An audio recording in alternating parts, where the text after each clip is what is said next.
Hello everyone and welcome back. Hope you're having a great day and we're all doing well. So I've been making lore videos regarding Rainbow Six Siege for a good amount of months at this point, and it's clear that so many of you guys are enjoying them, and I'm glad that you do because I enjoy making them. But a comment I keep seeing from a lot of my viewers is if I could make some videos talking about a lore of some of the maps in the game. And the truth is, a lot of the maps don't have that much deep of a lore. I'm still going to look into them, but some have much more lore than others. So I thought I should start this series of videos by taking a look at a map that has a decent amount of lore in it, and also has ties to one of the most fan favorite operators in Rainbow Six Siege. And this is the Italian map, which is set in Tuscany, known as Villa. Now, from a first glance, it's very clear what this map is in the name. It's a beautiful villa set in the countryside of Tuscany, Italy. But the deeper meaning of this map comes from the people who own it, and the events which happen on this map lead to a certain operator joining Team Rainbow. So the map of Villa is owned by the Vinciguerra crime family, who are most well known for being smugglers and the activities around it. They are notorious for being a dangerous crime family, and this house is their retreat in the countryside. And in the map itself, when we were playing, we can see traces of this family's vehicles with their name written on the side, and in the map itself we can see the lavish lifestyle which this family is living, and all of the rare art pieces which they have been collecting over the years, displayed proudly in their home. And the version of the map we were playing, as described by Ubisoft, is in a snapshot of time where the Vinciguerras are burning documents and transporting their holdings before a big raid. But before they could transport everything, they caught wind of Operation Para-Bellum and fled, leaving a disarray of vital information. But when it comes to the lore behind this map, we've got to take it back a little bit. So this crime family would successfully operate for years, clearly benefiting well from their trade with the lavish lifestyle they're living, and in turn the amount of money they will be making. And their operations would seemingly go smooth and unhindered, but that was until they started working with an arms dealer, which would mark the beginning of the collapse of the crime family. So you may be wondering, who is this arms dealer who would eventually go on to dismantle this crime family? And to explain this, we have to start from the beginning with this arms dealer. So originally being born in Libya and immigrating to Italy when she was 3 years old, Aria de Luca, who would later go by the alias Alibi,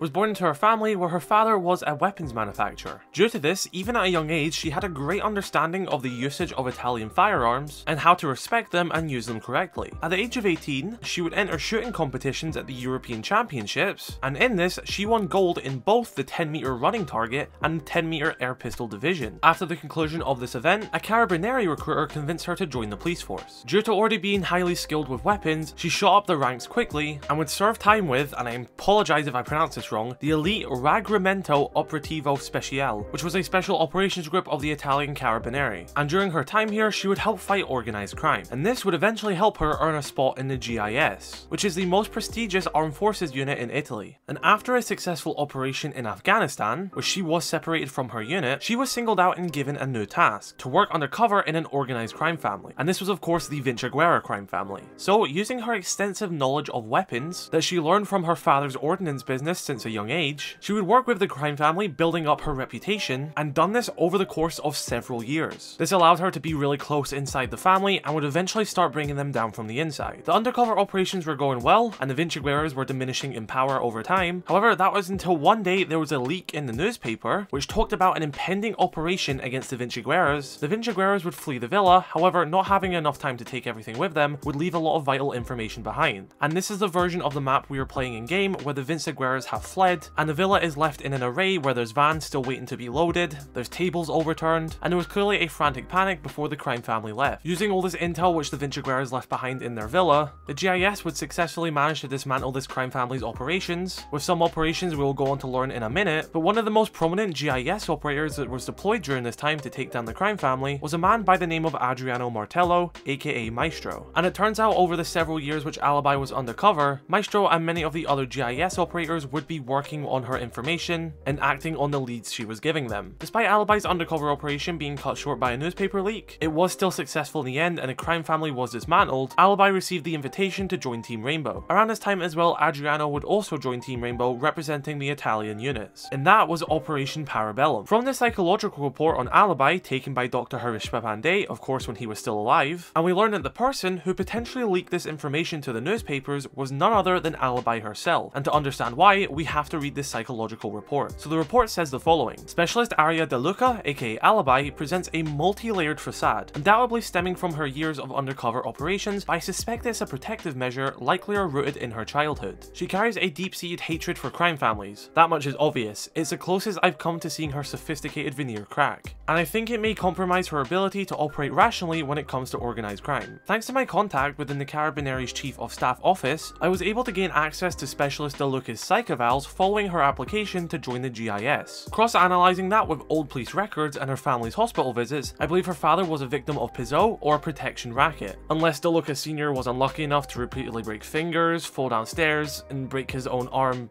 twice? Specialist DeLuca was never injured herself, and it shows the same strong constitution and mental fortitude that we've come to expect from all our operators. Psychologically, however, the wounds are deep, and I suspect that her father's brush with organised crime has set our Alibi on her path. Alibi as a codename is also rather telling, considering the circumstances that cut short her undercover operation against the Vinciguerra crime family. On paper, Specialist DeLuca is a decorated hero of the GIS, with a gold medal for civil valor for her efforts, but if you dig a little, she has her detractors who believe that she was the source of the leak that nearly sabotaged the GIS investigation. Specialist DeLuca was enjoying a meteoric rise within the Vinciguerra crime family as an arms dealer when she gained access to a compound outside of Genoa that was central to the Vinciguerra's human trafficking operations. As a naturalized immigrant herself, it would seem that when Specialist DeLuca saw the dozens of refugees waiting to be sold into slave labor and prostitution at the hands of the Vinciguerras, it broke through her well-crafted defenses and compelled her to act. I know for a fact that she tried to convince her superiors to raid the Genoa compound and that they refused because they were still gathering intel. I know that the reporter who cited a confidential informant in his expose on the Genoa compound received his intel in the days following Specialist DeLuca's meeting with her bosses. I'll state this for the record, if Specialist DeLuca did leak the information to spur the GIS into action and save those lives in Genoa, then I am somewhat relieved. It proves that there are lines Specialist DeLuca will not cross, and this may prove important. I suspect that Under Secretary General Barston used back channels to put Specialist DeLuca's service jacket on my desk, and that he isn't a supporter of the Rainbow program. Whatever he hopes to gain with this maneuver, I can state with no modest degree of certainty that Specialist DeLuca remains unaware of this political agenda, but she likely has a part to play in whatever Under Secretary General Barston may have planned. If we want to get her on the side of our things, then Specialist Martello's inclusion in Rainbow serves for both his skills and his ability to get past Specialist DeLuca's walls. They worked extensively together during the Vinciguerra's operations. She provided the intel and his unit acted on it. I suspect the relationship may be closer than that, but there appears to be a level of volatility that bears closer watch. Are they close friends, are they familial, or something else? Time will tell. Fortunately, Specialist DeLuca seems to fit in well, foregoing the hazing that both the SAS and SEALs operators seemed fond of inflicting. In conclusion, I believe Specialist DeLuca is a valuable addition to the Rainbow program, and that her particular skills will keep the teams guessing during asymmetrical combat simulations. And that was Dr. Harishva Pandey talking about Alibi. And that was the story of the Vinciguerra crime family, how Alibi and Maestro made their way into Team Rainbow, and the story of the map Villa. And I hope the next time you play this map, you can look around a little bit and see some of the stuff which the crime family were up to. You can see a chair which has some handcuffs to it, and God only knows what they've done with that. And what have I told you? It seems like an older member of the crime family ended up becoming a zombie. Now, this of course didn't happen in the story. This is purely just an Easter egg you can find on the map, and it's just for fun. But whilst we're on the topic of the map, let's talk about this Easter egg and some of the Assassin's Creed ones as well. So when you climb to the top of the tower on this map, you can see in the distance what seems to be a tomb holding a coffin. There's actually a soft wall here, and you can open this up with any explosive item. Opening this up, we can see that there is a coffin in here, however, it's been opened. And we can see that whoever was in here was part of the crime family with the family name on the side. But it seems like whoever this dead family member was rose from the dead, as if we come over to the ruins, we can find a boarded up well, and if we listen carefully, we can hear what sounds to be a zombie fortified in this well at the bottom.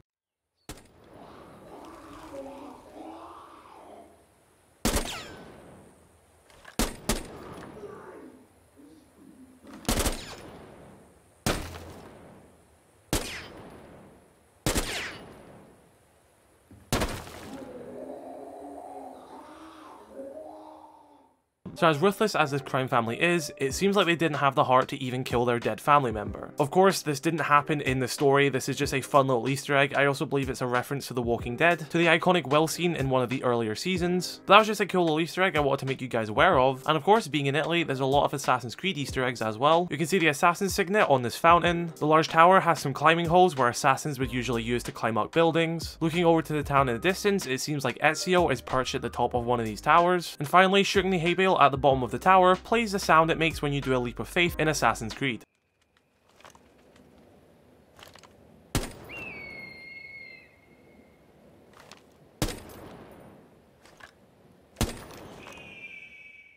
And so that was the story of Operation Para-Bellum, the map Villa, Maestro, Alibi, and the Vinciguerra crime family. Be sure to let me know your thoughts in the comment section below about what map you want me to take a look into next. Subscribe for more Rainbow Six Siege lore content, and drop a like on this video if you did enjoy. I shall catch you all later, I love you all, stay safe, peace.